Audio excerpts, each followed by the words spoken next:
IPL 2026 தொடரின் Delhi Capitals அணி தங்களது முதல் போட்டியில் லக்னோ சூப்பர் ஜெயண்ட்ஸை எதிர்கொண்டு 6 விக்கெட் வித்தியாசத்தில் அபார வெற்றியை பதிவு செய்தது. லக்னோவின் ஏகானா மைதானத்தில் நடைபெற்ற இந்த ஆட்டத்தில் இம்பாக்ட் பிளேயர் சமீர் ரிஸ்வியின் சிறப்பான ஆட்டம் டெல்லி அணிக்கு வெற்றி பெற்றுக் கொடுத்ததில் முக்கிய பங்காற்றினார். முதலில் பேட்டிங் செய்த லக்னோ சூப்பர் ஜெயண்ட்ஸ் அணி டெல்லியின் கட்டுக்கோப்பான பந்துவீச்சுக்கு ஈடுகொடுக்க முடியாமல் திணறியது. நிர்ணயிக்கப்பட்ட 20 ஓவர்களும் முழுவதுமாக ஆவதற்கு முன்பே 18.4 ஓவர்களிலேயே அனைத்து விக்கெட்டுகளையும் இழந்து 141 ரன்கள் மட்டுமே எடுத்தது. இந்த இலக்கு டெல்லி கேபிட்டல்ஸ் அணிக்கு 142 ரன்கள் என்ற சற்றே எளிதான இலக்கை நிர்ணயித்தது. லக்னோ அணி சார்பில் கேப்டன் ரிஷப் பண்ட் தொடக்க வீரராக களமிறங்கி வெறும் 7 ரன்களிலும், ஐடன் மார்க்ரம் 11 ரன்களிலும், ஆயுஷ் படோனி டக் அவுட்டிலும் வெளியேறி ஏமாற்றம் அளித்தனர். மிட்செல் மார்ஷின் பங்களிப்பு மட்டுமே லக்னோவின் ஸ்கோரை ஓரளவு உயர்த்த உதவியது. எனினும் வரிசையாக விக்கெட் விழுந்ததால் ஒரு வலுவான ஸ்கோரை எட்டவிடாமல் தடுத்தது. 142 ரன்கள் என்ற இலக்கை துரத்தி களமிறங்கிய டெல்லி கேபிட்டல்ஸ் அணிக்கு ஆரம்பமே அதிர்ச்சிகரமாக அமைந்தது. முகமது ஷாமியின் முதல் பந்திலேயே KL ராகுல் டக் அவுட்டாகி வெளியேறியது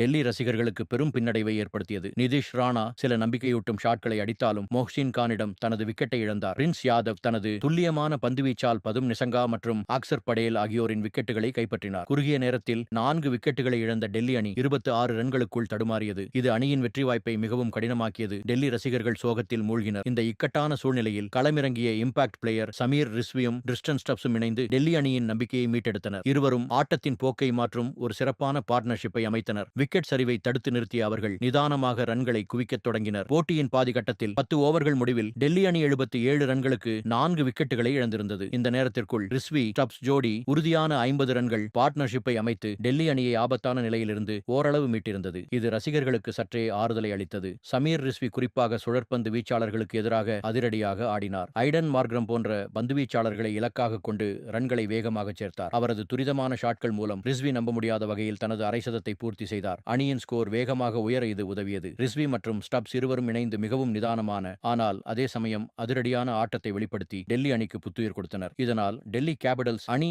முழு கட்டுப்பாட்டில் இருப்பதாக தோன்றியது. லக்னோ சூப்பர் ஜெயண்ட்ஸ் அணிக்கு விக்கெட் வீழ்த்த வேண்டிய கட்டாயம் ஏற்பட்டது. ஆட்டத்தின் இறுதி 30 பந்துகளில் வெற்றிக்கு 29 ரன்கள் மட்டுமே தேவைப்படும் மிகவும் வசதியான நிலைக்கு டெல்லி அணி வந்தது. மொஹ்சின் கான் வீசிய 15.5 ஓவரில் சமீர் ரிஸ்வி ஒரு சிறப்பான சிக்ஸர் அடித்து இந்த அற்புதமான 100 ரன்கள் பார்ட்னர்ஷிப்பை எட்டினார். இந்த சிக்ஸர் டெல்லி அணி வெற்றிக்கு தேவையான ரன்களை 16 குறைத்தது. இது ஆட்டத்தில் ஒரு திருப்புமுனையாக அமைந்தது. கடைசி வரை ஆட்டமிழக்காமல் நின்ற ரிஸ்வி 47 பந்துகளில் 70 ரன்கள் குவித்தார். இதில் 5 சிக்ஸர்களும் 4 பவுண்டரிகளும் அடங்கும். ஸ்டப்ஸ் 39 ரன்கள் எடுக்க டெல்லி அணி 17 ஓவரில் 4 விக்கெட்டுகளை மட்டுமே இழந்து டெல்லி அணி வெற்றி பெற்றது. இதன் மூலம் புள்ளிப்பட்டியலில் டெல்லி அணி 3வது இடத்திற்கு முன்னேறியது.